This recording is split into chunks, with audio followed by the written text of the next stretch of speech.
Alhamdulillah baik. Kap, Nah, kap. orang malaikatnya para PMI Hongkong. Waduh. Jangan terlalu memuja saya karena saya takut kalau saat gimana? Saya tidak memuja ini walaupun Wes. mungkin setiap orang kan punya haters ya kan, setiap Iya. orang punya pembenci, itu kan hak mereka. Yang jelas Iya, betul. baru sekali ini saya benar-benar melihat benar-benar sosok yang bisa menolong, bisa membantu, nyata loh, tanpa bukan. Dan itu mungkin bagi orang yang tidak tahu masalah kita sebagai PMI kan hal yang kecil ya, mungkin remeh-temeh cuma konten, tapi bagi yang kita yang di sini, siapa yang ada pikiran saat lagi ada masalah? Siapa sih saat kita lagi nggak kebingungan, nggak ada jalan, ada tempat untuk berkeluh kesah, bahkan sampai menemukan solusi, itu luar biasa sumpah. Saya sangat mengapresiasi. Sampai kalau saya ngobrol itu sama itu pasti kan, Mbak dengerin itu nggak kontennya itu. Oh jelas, kenapa? Lo kamu juga dengerin tuh? Kan enggak, lo kamu di Indonesia, tapi saya suka mendengarkan ceritanya orang-orang yang di luar negeri yang masalahnya terpecahkan. Masa? Saya pernah teman-teman saya di Indonesia loh, mereka bukan PMI loh. Oh. Mereka kerja jadi perawat, ya kan? Temanku jadi perawat. Mereka pedagang di tokonya, mereka mendengarkan. Loh, apa yang tertariknya? Ya mungkin bagi orang yang nggak suka ya nggak mungkin lihat, tapi bagi yang suka mengikuti. Bahkan saya tanya, kamu tahu yang mana? Ceritanya saya lihat semua loh. Masa sih yang paperan, yang ketipu beli gamis kena 9 juta. Karena saya pernah mengalami. Saya pernah alami ya, karena tamak itu betul kata. Tamak itu akan merugikan kita. Saya pernah. Oke. 600.000 beli hoodie itu. Oke, terus? Oh, yang tertipu. Terus orang-orang yang mungkin anak-anak baru khususnya ya, kayak kita mungkin karena udah lama ya, nggak kepikiran. Yang penting kita bisa kerja. Dan saya tidak menyalahkan anak-anak yang keluar mungkin memilih OS itu karena nggak mungkin dengan nyata-nyata saya ingin OS di luar itu. Kalau sudah tahu ceritanya pasti nggak mau, karena mungkin yang di luar itu kalau bisa kembali menjadi anak dalam juga pasti berpikir kembali jadi anak dalam. Jadi dari cerita yang diambil, saya kan kerja kan bebas 24 jam, bisa telinga di sembel Bluetooth. HP saya tengkuretin. Tapi di situ saya muter YouTube. Di telinga saya selalu dengerin kisah-kisah yang jadi anak OS hamil, anak OS yang punya pacar nggak tanggung jawab. Itu menjadi cerminan, menjadi bisa dibilang, saya bilang secara tidak langsung Miss Yuni itu menyampaikan dari kisah nyata, bukan hanya katanya. Nasihati orang nggak bakal percaya. Bukan katanya, iya betul. Tapi kalau sudah mendengar tangisnya anak-anak yang di luar dengan kisahnya seperti itu, pasti ini bukan sebuah katanya. Ini adalah cerita yang betul-betul dari yang mengalami. Terus saya bilang, betul. Anak-anak yang ketipu karena bank. Saya menangis yang disuruh ibunya menjadi pelacur ya, minta maaf ya. Yang menjadi pelacur itu kan, saya nangis sampai saya tahu deritanya seperti apa, dia sakitnya seperti apa, dia simpan dalam hati sampai ingin menceritakan seseorang yang menemukan orang yang tepat. Saya mau cerita ke siapa, ya kan? Sedangkan harusnya ibunya yang menjadi tempat dia berlindung, pulang, menjadi tempat dia berlindung, tempat dia menemukan kebahagiaan, itu dia hancurkan. Kemana lagi yang harus saya percaya, sedangkan ibu saya yang saya lahir dari rahim dia seperti itu, kemana lagi? Ke tempat Miss Yuni. Saya sampai, ya Allah, saya setiap itu saya nangis, saya terbawa, sampai kadang-kadang kalau yang lucu saya sambil nyuci piring saya ketawa sendiri. Kalau saya nggak kuat, saya nangis. Kan rumah saya kan tingkat 4 toh. Saya kayak Miss Yuni tahu kemarin yang ada anak yang anak lari dari rumah yang di Junuan itu adalah mantan pekerjanya bos saya. Yang sampai pingsan itu? Yang di yang di Junuan itu yang yang nggak pakai sendal, yang waktu tahun baru di Cina apa ya, Raya Cina. Itu Terus? mau ke tempat saya. Dia mau kabur dari rumah majikan, mau ke tempat bos saya karena bos saya adalah orang yang sangat luar biasa hatinya. Terus? Pembantunya yang dulu itu sampai sekarang masih komunikasi dengan bos saya. Bos saya masih membalasi setiap chat para pembantunya. Bahkan kadang-kadang ada yang ulang tahun, bos saya ingat dia kirim duit ke keluarga ke Indonesia lewat saya. Tapi bos saya ngomong seperti ini, kamu jangan cemburu ya. Saya jawab, bos, apa yang saya cemburukan? Saya bernasib baik punya majikan seperti kamu. Apalagi yang harus saya cemburukan? Saya kerja baik di sini, pasti bos saya baik. Saya dikasih rumah sendiri, yang di rooftop itu dibangun untuk tinggal saya sendiri. Dengan TV 55 in, dengan kulkas sendiri, dengan dapur bisa masak sendiri. 700 bersama balkoni itu untuk tempat saya sendiri. Setiap bos mau masuk, mau naik, mau ngerokok, dia ketok pintu. Boleh saya masuk deh? Silakan, ini kan rumahnya bos. Enggak, ini tempat kamu, ini privacy kamu. Setiap siapa yang mau naik pasti. Bahkan anak saya mau naik pun harus Cece, le tam tahan. Oh siang tam tak. Ini loh rumahmu. Tapi setiap mungkin didikan orang tua seperti betul. Bos, kalau waktu yang pembantunya kerja di sini kan mengalami dia punya majikan yang kurang baik ya.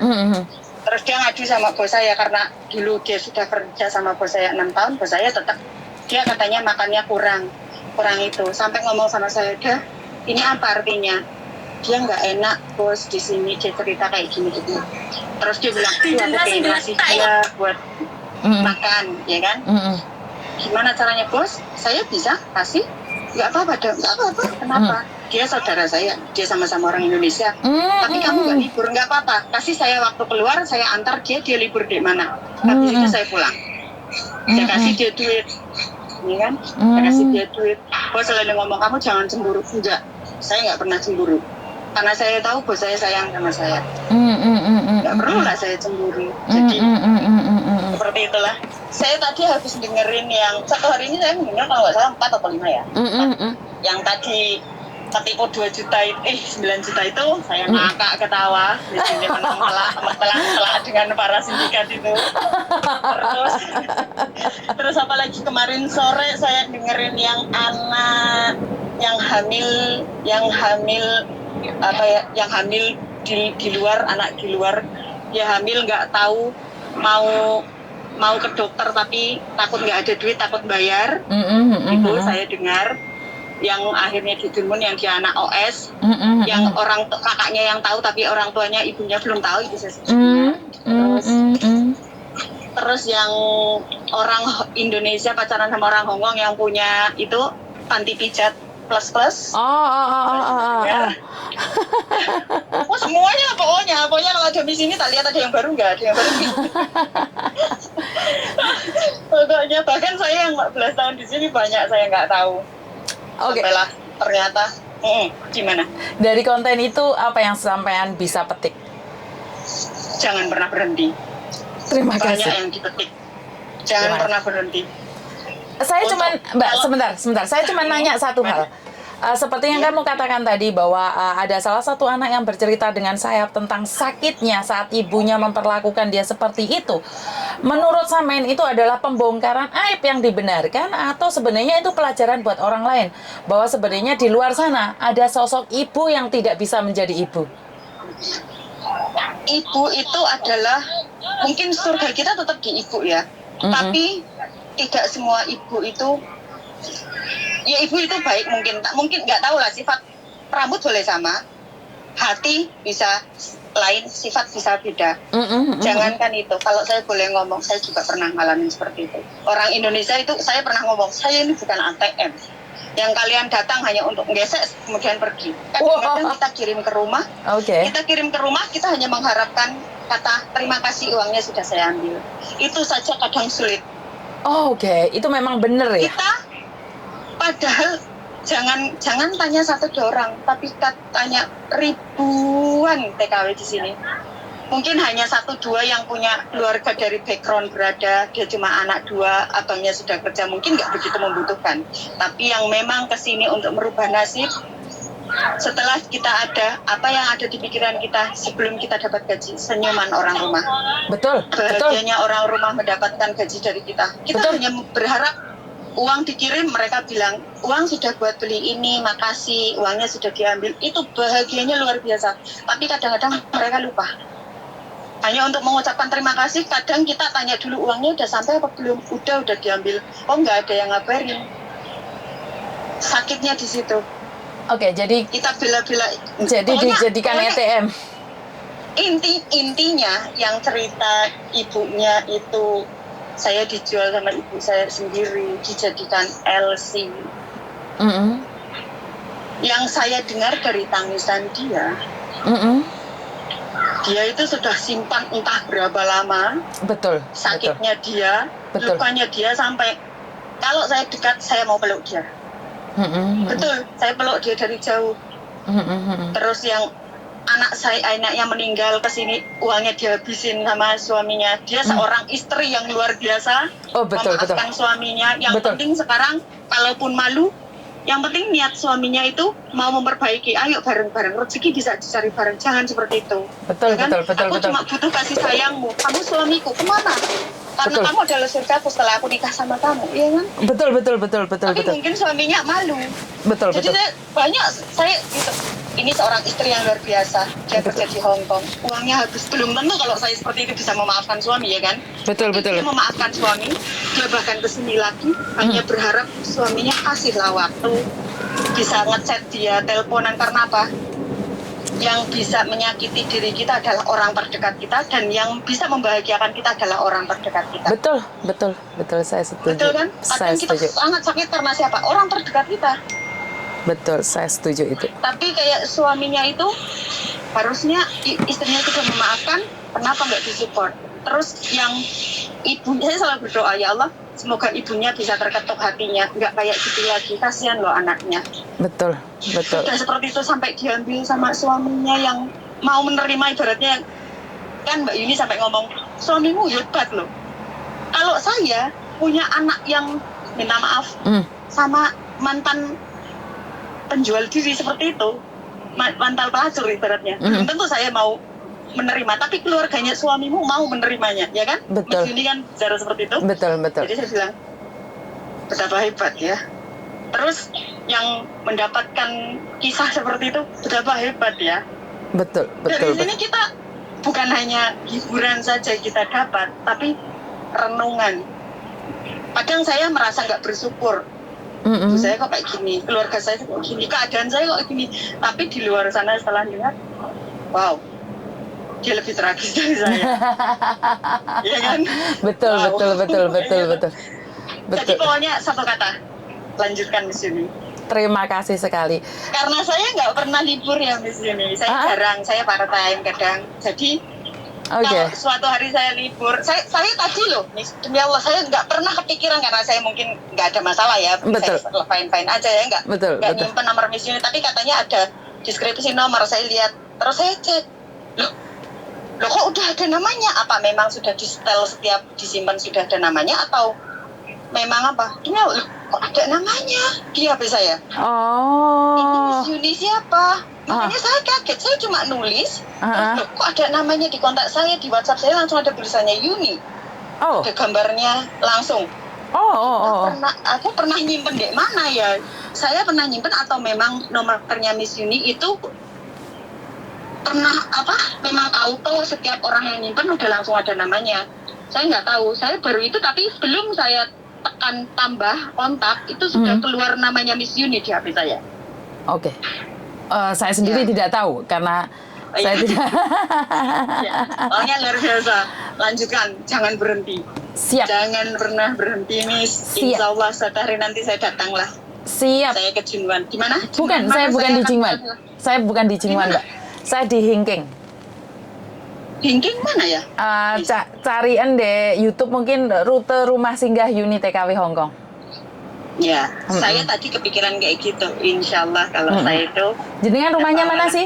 Rumahnya mana? Jingwan kan? Saya 14 tahun di Dunmun. Dunmun berarti kan dekat Mbak, satu KCR itu aja, yang jurusan Wuku Aisan. Dari Dunmun ke Wakasan. Betul. Oh, oke. Ya nanti saya tanya insya Allah kalau lagi saya itu pokoknya Miss, jangan berhenti. Masih banyak orang-orang yang butuh serapan ilmu, butuh kisah-kisah nyata. Siap. Masih banyak loh TKW Hongkong yang bermasalah. Siap. Yang punya cerita masing-masingnya. Siap. Sokong terus. Siap. Saya nggak usah. Saya YouTube-nya adalah nanti saya kasih tahu di sini. Siap. Oke, di sini makasih. Terima kasih atas dukungannya. Saya support lah 1000%. Terima kasih, semangat terus. Terima kasih. Bantu saya doa. Terima kasih. Assalamualaikum. Saya bantu doa dan buat orang-orang yang bermasalah saya bantu doa juga. Terima kasih. Assalamualaikum warahmatullahi wabarakatuh. Waalaikumsalam warahmatullahi wabarakatuh. Terima kasih sekali. Miss Yuni, saya tidak bermasalah, tapi saya cuma ingin ngobrol, silakan. Selagi saya masih ada waktu, karena saya tidak pernah membatasi siapapun boleh ngobrol sama saya. Ya Miss Yuni ini terlihatnya akrab dengan siapapun, benar. Saya bisa akrab dengan siapapun, karena menurut saya tidak bisa membedakan mana yang teman saya, mana yang lawan saya, mana yang akan menyakitin saya, mana yang akan mencintai saya. Bagi saya, bukan tugas saya untuk menghakimi kalian. Yang perlu saya lakukan adalah tetap bersama kalian, baik saja. Jadi saya tidak peduli bagaimana pada sebuah cerita itu. Yang saya tahu adalah saya sangat ingin berterima kasih sekali pada teman-teman di luar sana yang memberikan dukungan. Mungkin saya tidak pernah melihat Anda, bahkan saya tidak pernah tahu siapa Anda, tapi berkat doa kalian, berkat dukungan kalian, sampai saat ini saya masih berdiri tegar di sini. Dan atas doa-doa kalian, mulut saya ini bisa terjaga, biar nggak kepreset, biar mulut saya ini nggak ngamuan, biar mulut saya biar tidak nyeleweng. Jadi itu berkat doa-doa dari kalian semua. Tanpa doa kalian semua, mungkin sampai saat ini saya tidak akan bisa bertahan di dunia persilatan YouTuber Hongkong ya, karena sekali lagi hidup ini sangat keras, bahkan serangan dari orang-orang yang saya sayangin, orang-orang yang pernah hadir dalam hidup saya, bahkan teman baik saya, orang yang paling saya sayangin, itu secara langsung dan tidak langsung menyerang saya, tapi itu adalah bentuk dari kritik bagi saya. Karena kritikan mereka membangun saya, membuat saya tahu bahwa ada sesuatu yang boleh saya lakukan dan ada sesuatu yang tidak boleh saya lakukan. Biar saya tetap menjadi versi saya, biar saya tidak usah menjadi orang yang palsu. Artinya adalah dalam kehidupan ini ada yang memberikan saran, ada yang memberikan kritik, ada yang memberikan cinta. Dan ada orang yang memberikan luka. Tergantung dari kita bagaimana kita menyikapinya. Kalau kita menyikapi dengan damai sejahtera, dengan cinta kasih, maka saya percaya semuanya akan baik-baik saja. Tapi kalau kita menghadapi dengan emosi, marah, maka kita akan memberikan luka-luka itu pada orang lain. Kenapa kita bisa memberikan luka pada orang lain? Karena jujur, di hatimu sendiri juga ada luka yang secara langsung dan tidak langsung, secara baik kamu sadari atau tidak kamu sadari, kamu juga punya luka di dalamnya. Jadi buat teman-teman di luar sana, salam sukses selalu, salam damai sejahtera. Dan saya selalu memberikan dukungan ini. Saya memberikan dukungan ini dengan tulus.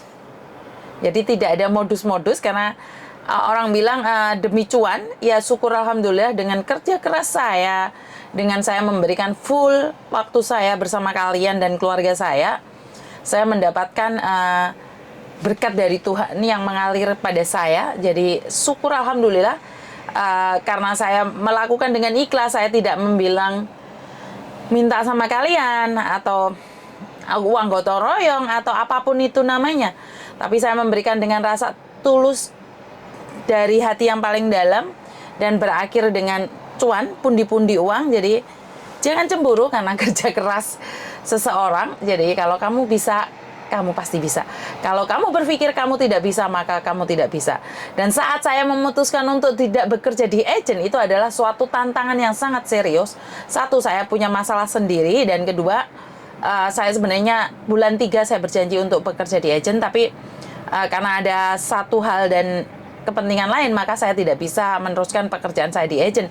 Dan saya memilih untuk mengundurkan diri. Dan walaupun anak saya sudah bekerja di agent, saya tetap pada tujuan saya awal bahwa saya tidak ingin bekerja di agent, karena biar tidak ada orang satupun yang ngomong aku itu anak buah sampean, aku itu wongmu kok gak murahkan. Saya tidak mau itu.